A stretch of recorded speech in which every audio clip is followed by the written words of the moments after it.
Si tú le dejas. Vida de Santa Maravillas de Jesús, Carmelita Descalza. Capítulo 7. La tierra del Carmelo.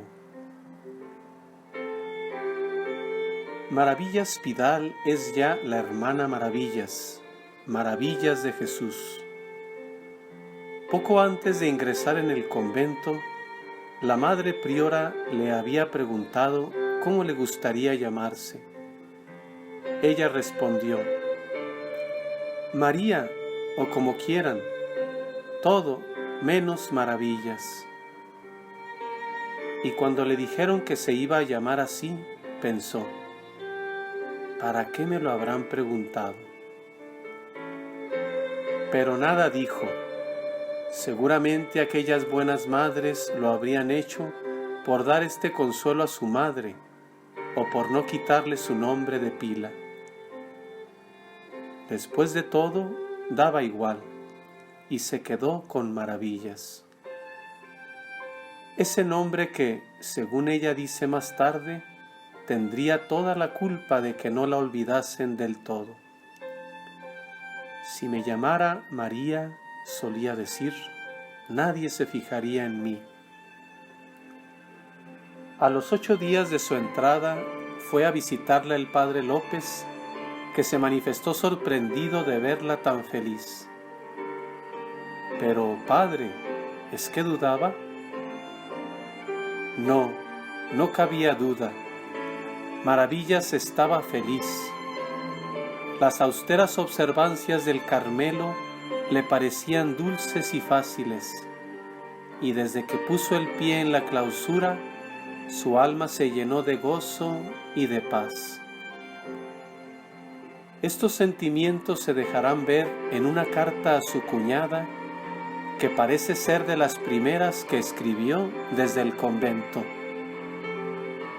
Dice así: no sabes lo que sentí el que se me hubiera olvidado que ayer era el día de tu santo, pero en cambio por la tarde te tuve muy presente y esta mañana ofrecí por ti la Sagrada Comunión. Hoy me dice la maestra, la madre maestra, que como te prometieron, te encomendaron mucho, así que has salido ganando. También ofrecí al Señor por ti la pena que me causaba mi olvido. ¿Cómo hizo mamá el viaje de vuelta? Me pareció que en medio de su pena se iba algo consolada y sobre todo muy bien impresionada de este pedacito de cielo.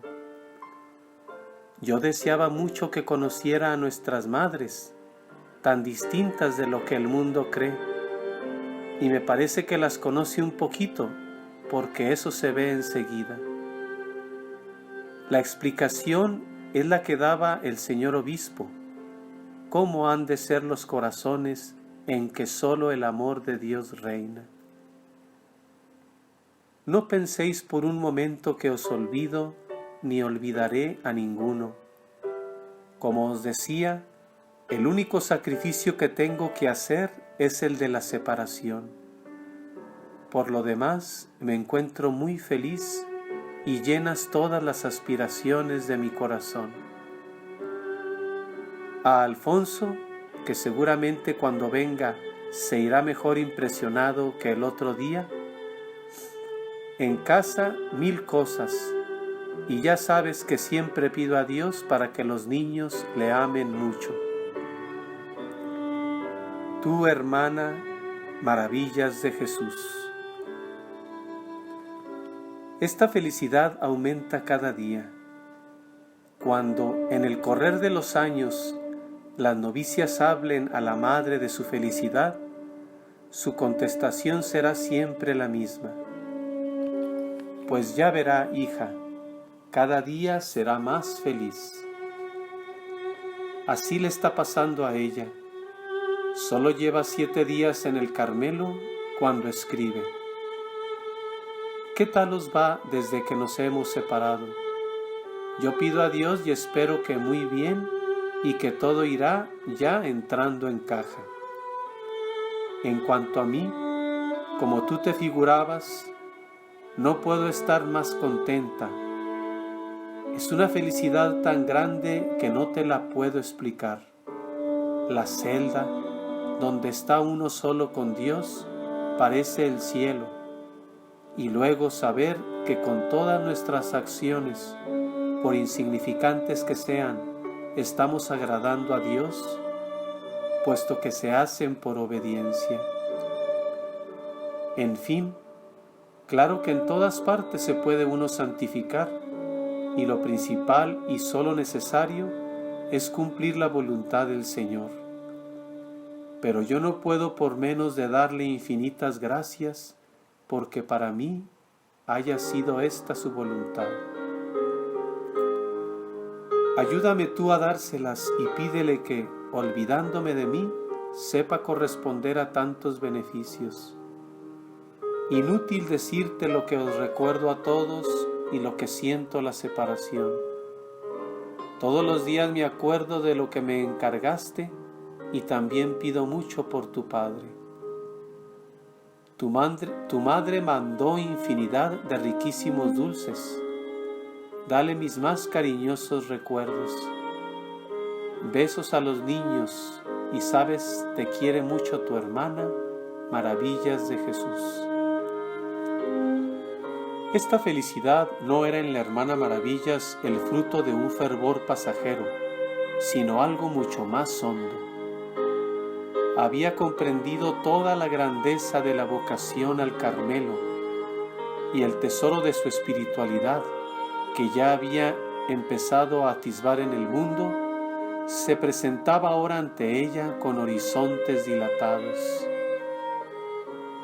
Ejercitada en la práctica de las virtudes y en el vencimiento propio, no debió de sentir sorpresa ni espanto al encontrar en el oratorio del noviciado estas máximas del doctor del Carmelo.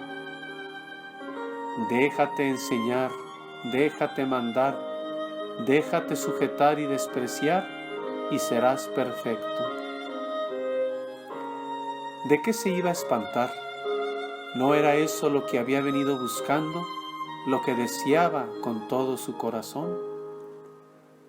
En cambio, fue para ella una gratísima sorpresa la vieja leyenda carmelitana que circundaba la imagen de la Virgen del Carmen. El Carmelo es todo de María. La Madre María Josefa del Corazón de Jesús, su maestra, al mismo tiempo que la instruía en los usos y costumbres del Carmelo, hacía vibrar las fibras más íntimas de su alma cuando, con aquel entusiasmo y vehemencia de que estaba lleno su corazón, le hablaba de las glorias de la Orden del Carmen y sobre todo de sus glorias marianas. El Carmelo es todo de María. Esta divisa que está esculpida en las piedras de nuestros viejos monasterios tiene que estar esculpida en el corazón de cada carmelita. ¿No sabía los acentos marianos de venerables tradiciones tejidas en torno a Elías, el santo profeta del Monte Carmelo? Le contaba cómo en el siglo XII, cuando el demonio, eterno enemigo de la mujer coronada de estrellas y con la luna bajo sus pies, había querido aniquilar a los que se llamaban hermanos de Santa María del Monte Carmelo. Aquel frailecico que desde los 12 años vivía consagrado a ella, San Simón Stock, la había visto aparecer entre esplendores de cielo y tendiéndole la punta de su santo escapulario, le dejó oír estas palabras dulcísimas: recibe, hijo mío muy amado, este escapulario de tu orden, señal de mi hermandad. El que muera con él no padecerá el fuego eterno. Promesa bendita que más tarde había de enriquecer con la de sacar del purgatorio el sábado después de su muerte a los que murieran con esta señal de predestinación. Otras veces la madre, repasando las viejas crónicas de la orden, contaba a sus novicias las vidas de muchos carmelitas que hoy se veneran en los altares y que habían venido al Carmelo solo porque es todo de María. La Santísima Virgen les había llamado y atraído con la dulzura de su amor a esta bendita tierra de donde es ella la más bella flor. Flor del Carmelo, viña florecida, esplendor del cielo, lirio entre espinas.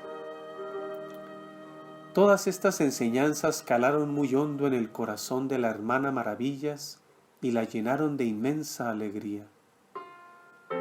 Pero cuando se vio vestida con el hábito de la Virgen, su felicidad no tuvo límites. No había transcurrido un año desde la consagración de España al corazón de Jesús, cuando tuvo lugar esta otra consagración, mucho más íntima y escondida, pero mucho menos trascendente para el mundo y para la Iglesia. Podrá quizá parecer atrevida esta insinuación, pero insistimos en ella. Pues cuando un alma se consagra a Dios en un convento de Santa Teresa, se cumplen en ella estas palabras de su Santa Madre: si el que comienza se esfuerza con el favor de Dios a llegar a la cumbre de la perfección, creo jamás va solo al cielo, siempre lleva mucha gente tras sí. Llega al fin su toma de hábito el día 21 de abril de 1920. Lo recibe de manos de don Jaime Cardona, obispo de Sion. Se conserva del día 22 de abril de ese año un artículo de El Imparcial, periódico liberal de la época, sobre esta ceremonia, que será bien copiar casi en su totalidad, pues refleja perfectamente el ambiente y las circunstancias, y sobre todo la figura de la novicia. En un convento de carmelitas situado en lo más alto del agreste sitio de San Lorenzo de El Escorial, celebróse ayer la ceremonia de la toma de hábito de la que en el mundo se llamara Maravillas Pidal y Chico de Guzmán, hija de los marqueses de Pidal y heredera de una noble raza asturiana en que las virtudes y el talento, unidos en admirable consorcio, han dado a la patria varones insignes en la política, en la ciencia y en la literatura, y mujeres de gran inteligencia y sólidas virtudes que en las estrecheces del claustro o en los esplendores cortesanos han tenido siempre como única mira lo que la Santa Doctora de Ávila aconseja en los capítulos de sus moradas: olvido de sí, para que toda la vida se emplee únicamente en la mayor honra de Dios. En esta modesta casa carmelitana, cuyos umbrales traspasamos ayer con emoción profunda, ha ido a encerrar su vida, una vida que parecía predestinada a todos los halagos de la fortuna, la hija de los marqueses del Pidal. Desde los 11 años, Maravillas Pidal mostró sus vehementes deseos de abrazar la vida religiosa y, consecuente con estos anhelos, jamás su gentil figura prestóse a ser ornato de los salones madrileños, a los que era invitada por fueros de su alcurnia. Siempre ocupada en obras piadosas o caritativas, su voluntad se afirmaba: la voluntad de vencer, que es la que da las victorias, según ha dicho un escritor francés. Y así ha podido llegar para ella la fecha de ayer, en que logró ver realizado el sueño de su todavía corta existencia. En el altar de la pequeña iglesia, una imagen del corazón de Jesús resplandecía entre la aureola de los cirios y el blanco tapiz de las flores. A la izquierda del presbiterio, La doble reja que separa del mundo a las religiosas mostraba, a través de los férreos barrotes, una amplia sala, risueña y blanca, en cuyo fondo, entre luces y flores, la estatua de la Virgen del Carmen tendía hacia los fieles su piadosa mirada. El público se aglomeraba delante de la reja, ávido de contemplar a la joven novicia, que apareció rodeada de las demás novicias y profesas, ocultos los rostros bajo el velo y con los hábitos pardos y blancos de la Orden del Carmen. Llegóse a la reja y, arrodillándose, con los ojos bajos, se dispuso a contestar a las preguntas de ritual que el prelado le iba dirigiendo. Vestía de blanco el traje de las desposadas, y en el abismo de sus cabellos negros, que muy pronto habían de desaparecer, florecían los simbólicos azares. Con voz firme y clara contestó a todas sus preguntas.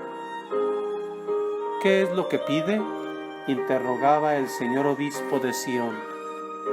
Y la neófita contestaba: la misericordia de Dios, la pobreza de la orden y la compañía de las hermanas. Ni un minuto de vacilación, ni una veladura en la voz, nada, en fin, que pudiera demostrar temor ante la dura vida que le espera. Un momento, la figura nupcial desaparece. Ha partido, después de postrarse ante la Virgen del Carmelo, para presentarse otra vez, vistiendo ya el hábito de la orden. Las hermanas profesas echan el manto sobre sus hombros y cubren con el albo velo su cabeza. Ha llegado el momento solemne. El cuerpo de la novicia se dobla sobre el pavimento y queda largo tiempo inmóvil. El órgano acompaña los cánticos de las religiosas que entonan el Veni Creator. Lentamente van cubriendo el cuerpo de flores. Las campanas, no obstante, repican a gloria. Es que Maravillas Pidal ha muerto para el mundo, mas en el huerto del Señor un rosal ha florecido, y en el cielo ha nacido una estrella. Empezó entonces su noviciado con gran fervor, poniendo por modelo a la Santísima Virgen. La vida de la Virgen en su casita de Nazaret es un modelo perfecto para una carmelita. Ella le enseñaría a vivir solo para el Señor, a darse a las demás cumpliendo aquello que luego trataría siempre de inculcar a sus hijas: el trabajo para mí, el descanso para mis hermanas. Y sobre todo, le enseñaría a alcanzar el ideal que la había traído al Carmelo, que no era otro sino la unión con Dios. Durante estos años fue su lectura diaria El Camino de Perfección, ese admirable libro en el que Santa Teresa dice a sus hijas que para aprender a hacer oración no conoce otro medio que el de la práctica de las virtudes. Que la hermana Maravillas abrazó con la mayor generosidad todas estas virtudes está fuera de duda, pues se las vieron practicar con heroica continuidad hasta el último día de su vida. Y todos sabemos que nadie recoge lo que no ha sembrado, ni adquiere de pronto el hábito de lo que no ha practicado desde el principio. Pero además tenemos el testimonio de sus compañeras de noviciado, que confirman lo que estamos diciendo. Una vez empezó a contar algo de la capilla pública del Palacio Real, dando algunas explicaciones y detalles con toda sencillez. De pronto cortó en seco, y cuando al día siguiente quisieron reanudar la conversación, no hubo medio. Evitaba todo lo que pudiera enaltecerla a los ojos de las demás. Y como una hermana creyendo agradarle, le sacara muy a menudo la conversación de lo que hacía por el convento su familia o de su posición social, pidió con humildad a su madre priora cuánto le agradecería que no se hablase en esos términos de su familia.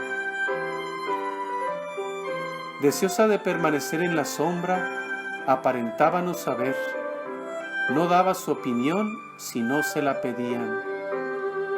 Pero cuando le preguntaban sobre cualquier tema, una respuesta clara y certera dejaba ver su agudeza y claro conocimiento de lo que se estaba tratando.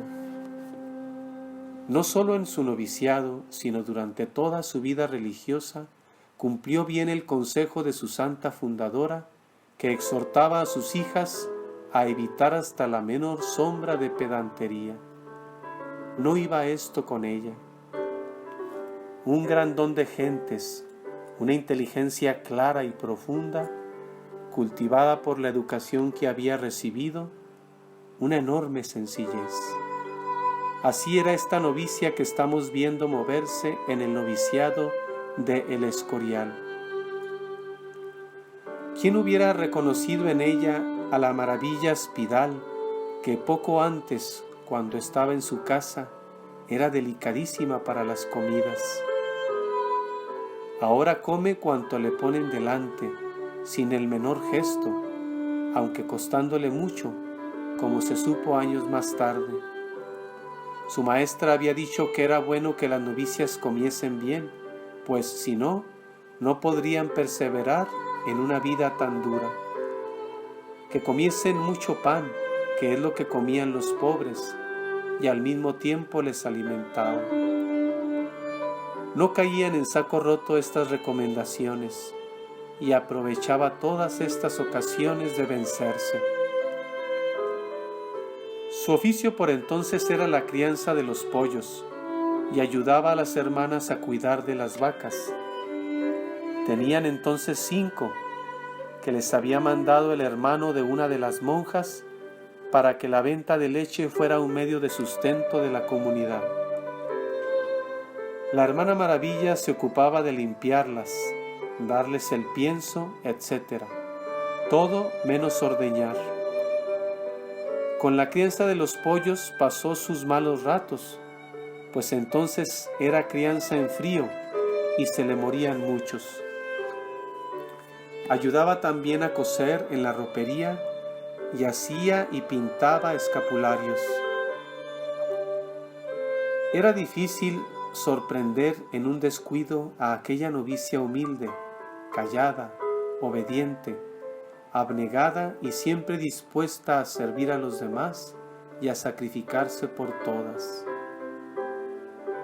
Su inalterable igualdad de carácter, su alegría sosegada, su mirada grave y serena, su unión con Dios que se traducía en todo su exterior y su perfecto equilibrio hacían de ella el modelo acabado de una novicia carmelita. Durante la enfermedad de su padre había permanecido tantas horas de rodillas junto a él que se le produjo una neuritis que se hizo crónica y de la que nunca se recuperaría del todo. Lo dijo porque el padre López se lo mandó, pero al ver que las madres no le daban importancia, se quedó tan tranquila. En realidad, si a ella le había preocupado, era solo por temer que pudiera ser un impedimento para su vocación. Por lo demás, ella podía hacer de todo, menos estar mucho tiempo de rodillas. Su maestra vio aquí un filón para probar la virtud de la novicia y decidió no permitirle hacer el menor trabajo ni esfuerzo, cosa que a ella, que como Santa Teresa era muy honrosa, le costaba la misma vida. Tenía que pasar por la vergüenza de sentarse en un banquillo, mientras todas las hermanas y aún las madres mayores lo hacían en el suelo.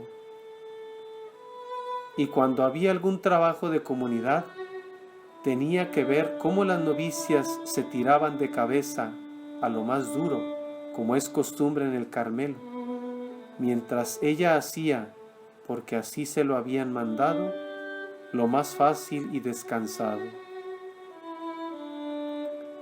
Tenía una bomba para sacar del pozo el agua necesaria para el servicio de la casa, y esto resultaba algo cansado, por lo que habían establecido un turno para repartirse el trabajo entre todas. Pero cuando le tocaba a la hermana Maravillas, se lo hacía su maestra, mientras ella tenía que estarse allí mirando. Todo esto llegó a preocuparla muy en serio, no tanto por lo que su natural vivo e impetuoso tenía que sufrir, sino por llegar a temer que no podría profesar una vida que, por lo visto, no iba a poder llevar. Consultó entonces a su antiguo director, el padre López, y al padre Silverio de Santa Teresa, que como carmelita conocía perfectamente la vida del Carmelo y podría juzgar mejor. Los dos le dieron la misma respuesta. Si ella no lo quería así y solo lo hacía por obedecer, no tenía más que seguir adelante. Hizo pues el 7 de mayo de 1921, con gran fervor y alegría, su profesión de votos temporales por un trienio, decidida a abrazarse con lo que tanto le costaba, puesto que era esa la voluntad de Dios. Pero Dios se contentó con esta entrega, pues cambió por entonces la maestra, y la nueva madre que ocupó este cargo, al ver que la hermana Maravillas tenía buena salud, le permitió trabajar como todas, a lo que se entregó infatigablemente, buscando siempre lo más duro y pesado. La madre maestra descansaba plenamente en ella. Los domingos y días de fiesta la hacía ir a pasear a la huerta con las otras novicias, segura de que sabría mantener la conversación a una altura propia de almas consagradas a Dios. Una de ellas atestigua. Con una sencillez encantadora nos explicaba a nuestro Padre San Juan de la Cruz, al que tan admirablemente comprendía e imitaba. La personalidad de la hermana Maravillas, que ella trataba de ocultar, se imponía sin pretenderlo, y su gran rectitud y humildad hicieron que su maestra le mandara que, en ausencia suya, resolviera las dudas que pudieran tener las novicias y respondiera a sus preguntas. La misma connovicia escribe: no se fiaba de sí misma para nada, y así cuando le preguntaba me respondía con toda claridad, pero al mismo tiempo unos suaves golpecitos en la puerta de la celda me hacían asomarme. Era la hermana Maravillas que venía a decirme: mire, no se fíe de mí para nada, yo me quedo mucho más tranquila si lo pregunta. Se acercaba el fin de su noviciado. Iban a terminar para la hermana Maravillas esos días felices que siempre recordaría con cariño, pero sin añoranza. En el Carmelo, el noviciado es una preparación, un anticipo de lo que después se ha de vivir en plenitud. La hermana Maravillas debió de sentir en este momento lo que experimentan las almas profundamente humildes cuando dejan atrás una etapa de su vida espiritual para emprender otra nueva. Una humildad sosegada que le hacía sentir lo que le parecía falta de correspondencia a tantas gracias recibidas, y un deseo inmenso de empezar de nuevo con más generosidad y con más fervor.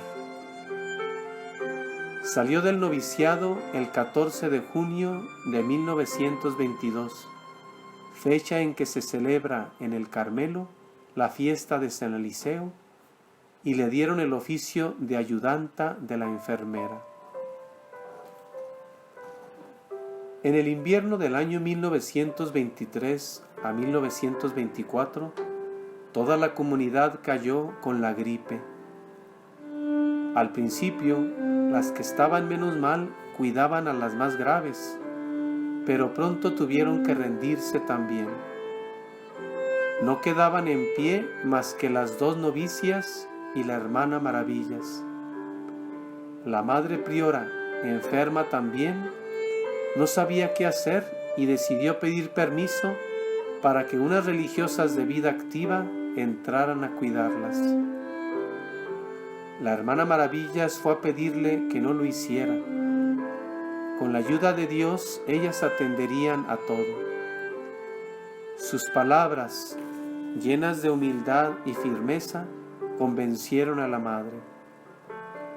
Las 3 enfermeras se encargaron de todo, no sin pasar grandes apuros, como ella decía.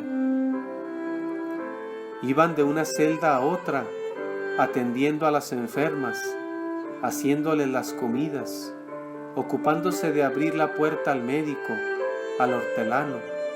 No paraban.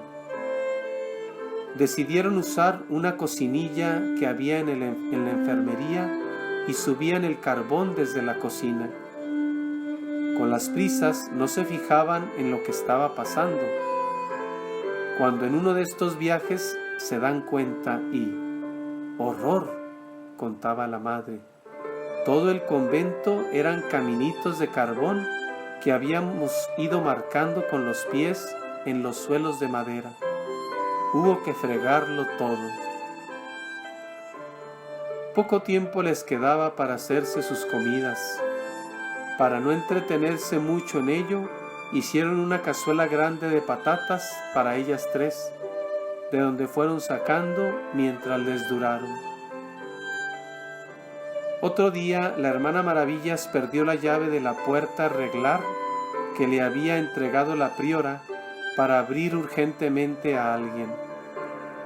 Miraron por todas partes, todo inútil. Santa Teresita, beata aún, vino en ayuda del apuro de su hermana, que acudió a ella, pues delante de sus pies, en medio de un tránsito por el que habían mirado ya muchas veces, estaba la llave con su correa esperándola. Al terminar esta parte de su vida, es muy posible que alguien se pregunte: ¿pero es que ya era santa al terminar el noviciado? ¿Es que no tenía defectos? Lo único que podemos contestar a esto es que la única persona a quien hemos oído hablar de sus defectos es ella misma, la que se arrepentía de las travesuras de su infancia, las patadas en el suelo de rabia cuando Nieves la contrariaba, o el mal comportamiento que creía haber tenido con sus profesoras. Decía después en cartas a sus confesores que en esta segunda época de su vida todo lo que hacía iba acompañado por el veneno de la vanagloria. Sea lo que sea de esto, y descontando lo que la humildad hace exagerar a estas almas, dejemos que sea ella la que nos hable ahora y admiremos las maravillas de la gracia en las almas de los santos. La opinión en que todo el mundo me tiene, aun cuando yo bien comprendía que era equivocada y falsa, me hacía hacerlo todo, aun lo más santo, mezclado con ese deseo de ser estimada. Hasta que un día, a los 20 y tantos años, estando gozándome interiormente de un juicio que unas personas, cuya opinión tenía yo en mucho, habían emitido sobre mí, me pareció oír en el fondo del alma, y yo fui tenido por loco. Y desde aquel momento me vi completamente libre de aquella esclavitud y miseria de la que, a pesar de desearlo y procurarlo tanto, no había podido salir, no dándoseme ya nada de los juicios de los hombres. Y añade en otra carta: Hicieron tanta operación en mí estas palabras, que desde entonces se trocaron todos esos tan vanos deseos en el muy grande que tengo de ser despreciada, y me vi, solo por la misericordia de Dios, libre de aquella tan gran miseria. Al recordar esta gracia se avivan estos deseos. Yo no quiero la vida más que para imitar lo más posible la de Cristo.